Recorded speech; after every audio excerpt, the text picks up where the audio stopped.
Okay, so let's get started. My name is Professor Lena Sirik. I am the Centre Director for the EPSRC and BBSRC Centre for Doctoral Training and Engineering Solutions for Antimicrobial Resistance.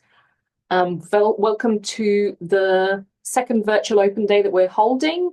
With me, I've got Susie Emmett, who's here to help me field any questions that I might miss if there's lots of them in the chat. I'd like you to please keep your questions to the end until the end of the presentation, if that's okay. And then we will answer them all at the end. So first of all, I'm going to give you a bit of an overview of the CDT, what it is that we're trying to achieve, what you'll be doing, the sort of funding that we have available for you. And then you'll have the opportunity to ask some questions at the end. I'm also going to cover a little bit about the application process and what the application itself looks like and what the interviews will look like too. Okay, so let's get going. First of all, a little bit about the aims of the CDT. So as you all hopefully know, antimicrobial resistance is a really complex problem. It's not something that can be solved by just limiting prescribing or finding a new antibiotic. It's something a lot more complicated than that. What we really need are people who can lead and coordinate activities that are sort of synchronized across governments and industries, and as well as the different research disciplines. So the aims of our CDT are for you to gain some really in-depth, specialized scientific and engineering skills, which you will acquire through working on your particular research project, but then also gain a breadth of knowledge that covers some of the wider aspects, such as translating research into policy or into technology, the public health context, how this field is regulated and standardized, how we might implement solutions for antimicrobial resistance, how these solutions might be adopted and how we can optimize adoption. We'll also want you to learn about public awareness and public perception of antimicrobial resistance and how we can best communicate with different audiences to get the message across. So a little bit about the study program. So here you've got a schematic of what the study program looks like. On the left side, we have recruitment. So that's what's happening at the moment. And we're recruiting our student cohorts according to research excellence, fit to our particular program, and diversity. So we want to have a diverse cohort, both from a life and a discipline perspective. We want to make sure that all of our students are really keen to be part of this CDT. And we also want to make sure that you're all excellent researchers. On the other end, when you finished your PhD, and I guess throughout your PhD, we have the outputs. And we're really keen for you to have an impact in academia, but also in industry, policy, and healthcare. And the reason for this is that we want the research that you do to mean something and to make a difference in the world. And in order to do this, we have teamed up with lots of external partners from industry, government, and the healthcare for you to work with during your projects, but also during some of the training that you'll receive as part of CDT, which I'll tell you about in a second. From the point of view of your research project, you will start working on this from day one. So you'll be working on your project from day one of year one through to the end of year four. And just before the end of year four, you will submit your thesis and then be examined and have your viva a little bit after that. You will all have a thesis committee, which will be made up of your supervisors, but also a number of experts in the field that are not part of your PhD. And they will meet with you regularly throughout your PhD period. And then you will also upgrade from MPhil to PhD status at some point in year one or year two of your PhD.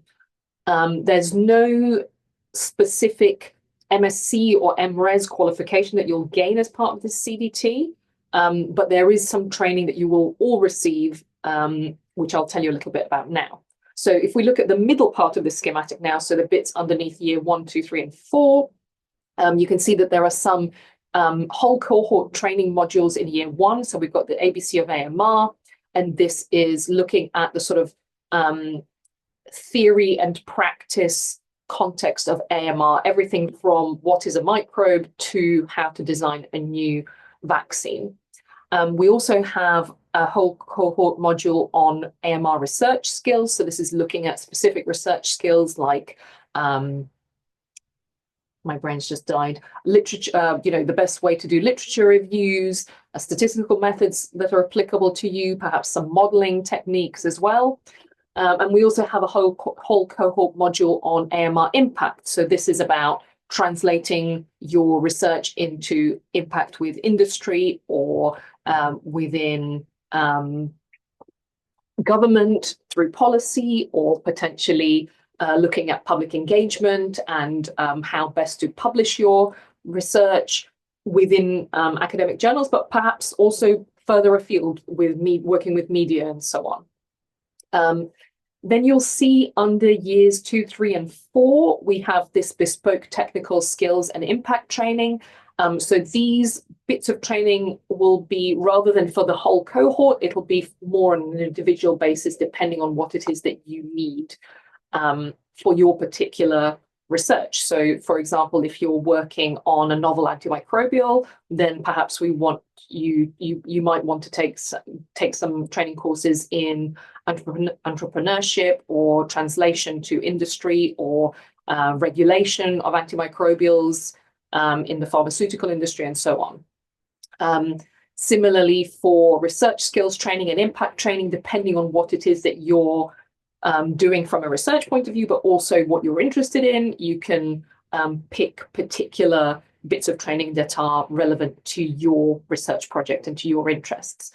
We have some funding earmarked for each of our students specifically for this bespoke training that will happen in years 2, 3, and 4.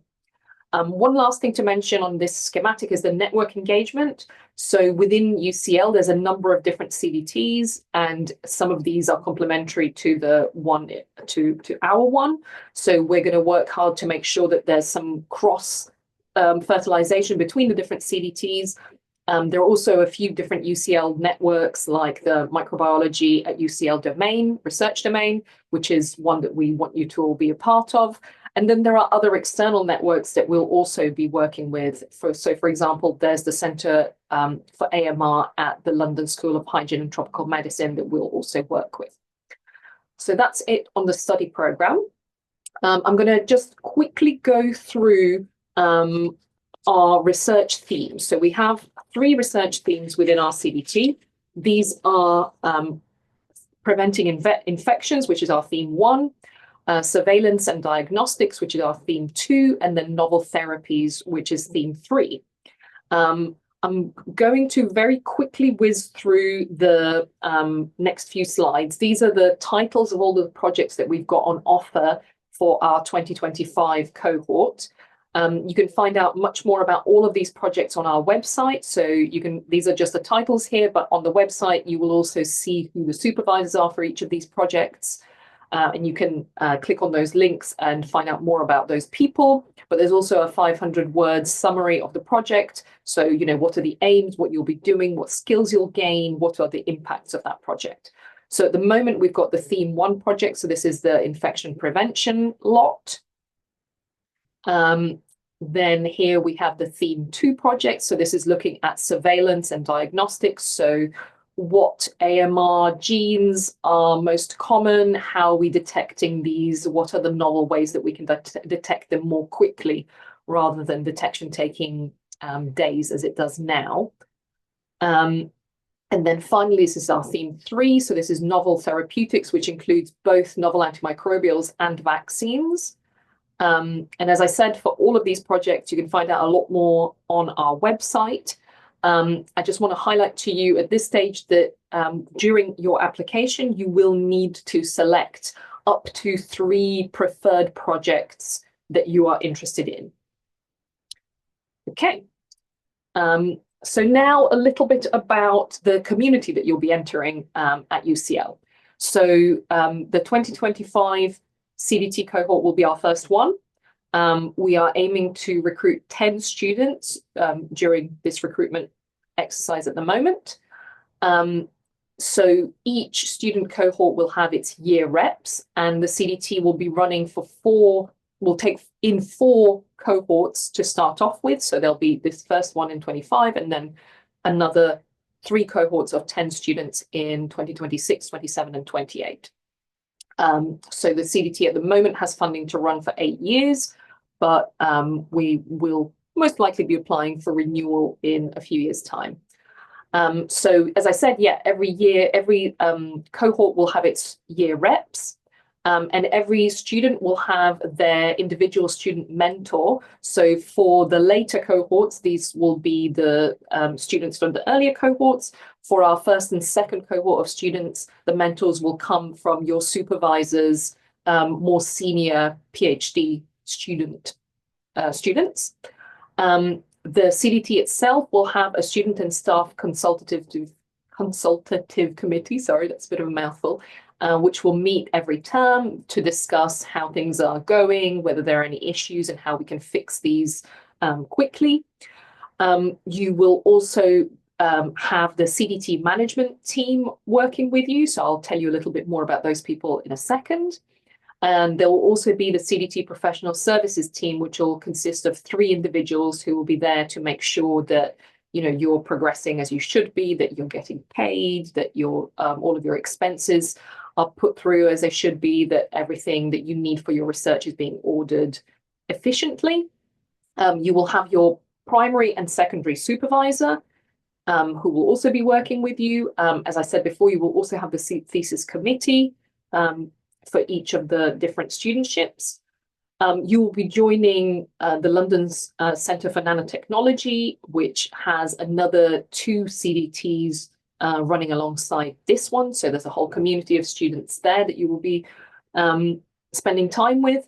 And then there's the UCL Doctoral School, which oversees all of the doctoral students across UCL in all of our different departments. So there are sort of different tiers of community that you will be joining, that you will benefit from. Okay, so a little bit about the CDT team. So you can see me at the top there. I'm the CDT director, and then the sort of core management team is made up of Dr. Philip Pearce, who is looking after the curriculum. So he's putting together the ABC of AMR and all of the other training bits that you'll be doing in year 1. Then we have Dr. Mike Thomas, who is in charge of equality, diversity and inclusion and pastoral care. He'll be heading up the student and staff consultative committee. We have Professor Manish Tiwari, who is in charge of partnerships. So this is all of the partnerships that we have with industry, government and healthcare. He's also the CDT deputy director. And then Professor Giorgio Volpe, who is in charge of recruitment, who is has put in motion all of the things that we are going through at the moment. You will see then at the bottom in yellow, we have the theme leads. So these are our 3 research themes. We have Richard Beckett, who is in charge of the infection prevention theme together with me as his co-lead. Then we have Professor Rachel McKendry, who is in charge of the surveillance and diagnostics theme, together with Mike Thomas. And then Professor Joe Santini and Professor Bart Hugenboom, who are co-leads for the novel therapies theme. And then we have our CDT administration, our professional services team on the right in green. So we have the CDT manager, who's going to come on board in a couple of months' time. And then we have a full-time CDT administrator and a partnerships manager who will also be working with you. Okay. So a little bit on what we offer. So this is probably one of the things that you guys are the most interested in. So we're going to have, at this stage, 4 cohorts of 10 fully funded 4-year PhD studentships. For these studentships, we have the fees covered. We also have the standard UKRI stipend plus £3,000 per annum. What I've put up here, the £19,237, that's the current stipend for the year 2024-25. UKRI have not yet published what this amount is going to be for the 2025-26 academic year, which is when you guys will be joining. But it'll be a little bit more than what it is at the moment, probably near on about £20,000. Our studentships also cover £17,000 research costs. So this could be things like consumables or small bits of equipment, any sort of chemicals that you might need for your research. It could also be sophisticated computing equipment, depending on what sort of work that you're doing. We also have a travel budget for each student of £3,000, which is for things like international and national conferences and any sort of research visits that you might want to do. And then there's a training budget for each individual student. So this doesn't mean the things that we cover in year one. It's the bespoke training that you might undertake in years 2, 3, and 4 that'll be covered by this £2,000. Another important thing to highlight is that our funding is constrained to only having 30% of our cohort made up of overseas students. So that means that for each cohort of 10 students, 7 will have to be UK students and up to 3 can be overseas students. And this will be done by UCL waiving the overseas fees. Okay, so just a little bit about the application process. So applications opened on the 1st of December. We had an open day, a virtual open day on the 18th of December, and here we are on the 14th of January having the second one.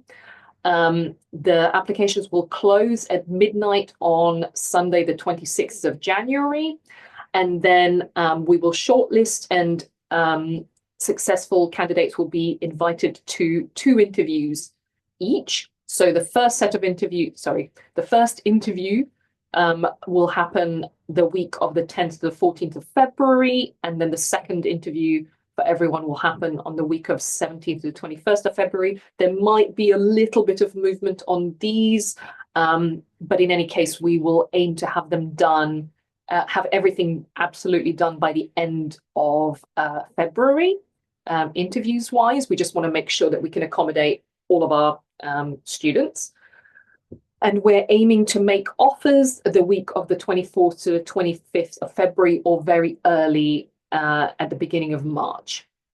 And then these studentships will start in September 2025. I think the first day of the first term of the 2025-2026 academic year is the 22nd of September.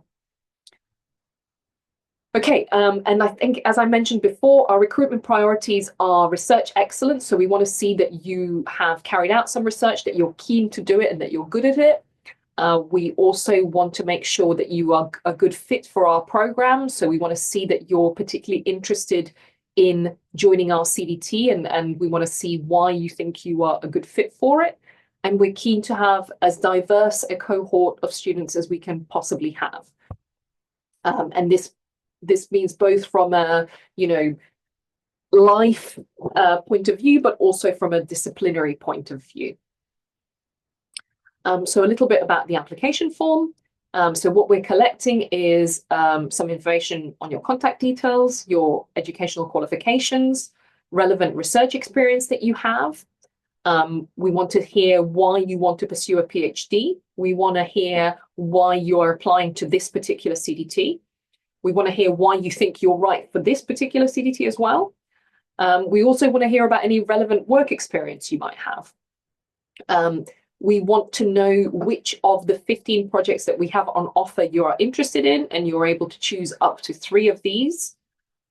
We also want to have the contact details of 2 referees for your application. We also have some equality, diversity, and inclusion data to collect, which is both for us and for our funder. So this will be anonymized, but we need to collect it just to make sure that we are getting as diverse a cohort as we possibly can, and how we can, if we're not, how we can improve this in future years. Okay, just a little bit about the interviews. So each candidate will attend 2 interviews. Most likely these will happen virtually, just because it's much easier to organize things virtually than getting people in and out in person. What we'll be assessing is your research experience, your motivation for pursuing a PhD, your fit to our CDT, your critical thinking and problem-solving skills, and your ability to overcome obstacles. Some things for you to prepare will be a 10-minute presentation about your research experience, and then a 5-minute pitch and a 200-word text summarizing a research paper that we'll send to you for you to have a look at and then summarize for us. Okay, so I think that's all that I have to say. You can find a lot more information on our website. I know you've all been there because that's how you've signed up to this virtual open day, and you can email us with any queries you might have at this email, cdt-amr@ucl.ac.uk.